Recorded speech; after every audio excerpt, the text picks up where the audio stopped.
pretty clear that American schools have become a dangerous place for our children. And lately, it feels like politicians are choosing to focus on all the wrong things. Just take a look at Florida, where politicians will not pass laws to protect your kids from the very real threat of school shootings, but they will ban books, ban you from saying gay, and punish Disney for criticizing Florida Republicans for targeting LGBTQ kids. Unfortunately, teachers are caught in the middle of all of this.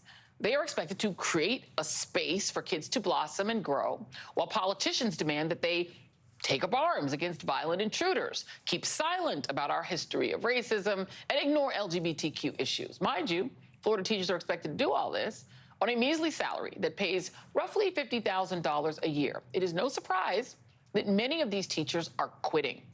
Nicolette Solomon, a fourth grade teacher in Miami-Dade County, is one of them. She left her job after the Florida legislature passed the Don't Say Gay law. Solomon, who is a lesbian, told NBC News that even after surviving the pandemic, this law, the Don't Say Gay law, was the straw that broke the camel's back. Nicolette Solomon, former Miami fourth grade teacher, joins me now, and I would like to note that today is the first day of LGBTQ Pride Month, so happy Pride. Thank you for being here. As I'm reading that, I'm catching my throat a little bit because fourth grade teachers are very much on our minds right now. We just had two fourth grade teachers get slaughtered in Uvalde, Texas. So your job is not only important because your former job is you're teaching our precious children, but also the risk of death is real in a classroom in American schools. So I just have to get you to just tell me how it feels to, despite all of those risks, for not a whole lot of money, you were driven out of teaching.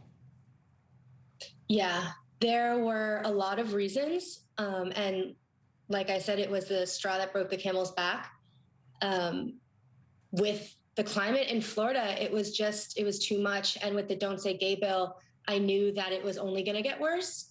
It was already bad. And I didn't see it getting better. Had you stayed, were you afraid that if you, for instance, I mean, when I've told the story before, but when my youngest son, when we moved to New York, his teacher had a picture, he told me, oh, we got to meet, my teacher's husband, and his teacher was a man, and he brought his picture of him and his husband and their child to school. If you had done that, do you think you would have gotten sued or fired? That was the fear, and I wouldn't have done that just because I already was very scared. I never came out to my students. They actually found out on their own. They're fourth grade, they're 10-year-olds. They have access to the internet, and they found my wedding video on Google, not even my social media. So they found that and then came to me and asked me. And I wasn't going to lie to them, of course. And I told them, yeah, that's my wife. And the children accepted me, the parents accepted me. I was very grateful for that. But yeah, if I came out and said that I would be very scared of being sued or fired, or even them finding out on their own. Would I be sued or fired even though I didn't say anything? Yeah. It is a frightening sort of thing to have to talk about in the 21st century, that you'd be afraid of just talking about your family and your life for fear of being fired or, breaking the law. But I also, I raised my kids in Florida. The schools have always been challenged. Florida ranks pretty low in terms of reading scores, and now it's even lower. After the pandemic, reading scores are even lower. We're talking about only about a quarter of children reading on grade level. We're talking about third and fourth graders. Do you think that Florida is spending too much time focusing on social issues and book banning and not enough time teaching children to read? 100%. I think that is one of the biggest issues, is we're only focusing on these social issues and making it political when it shouldn't be political. This is about teaching kids to read and having them be able to read what they want to read, and focusing on book bans because it doesn't align with one person's views and religions. It doesn't make sense. And we are losing because we are dropping in our reading scores, and it's scary to raise a child in Florida. Absolutely. Have you ever had a child tell you that a book damaged them or scared them? A book on their grade level?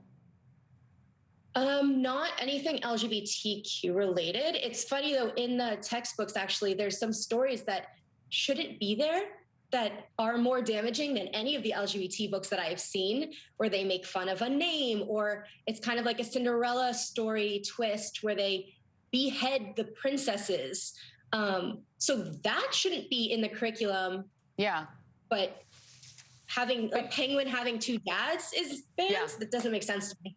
It doesn't make sense to, I think, anyone sensible. Nicolette Solomon, thank you for teaching for as long as you did teach, and wishing you all the best. Thank you. And don't go anywhere Thank you so because much. Thank you for having me. Thank you. And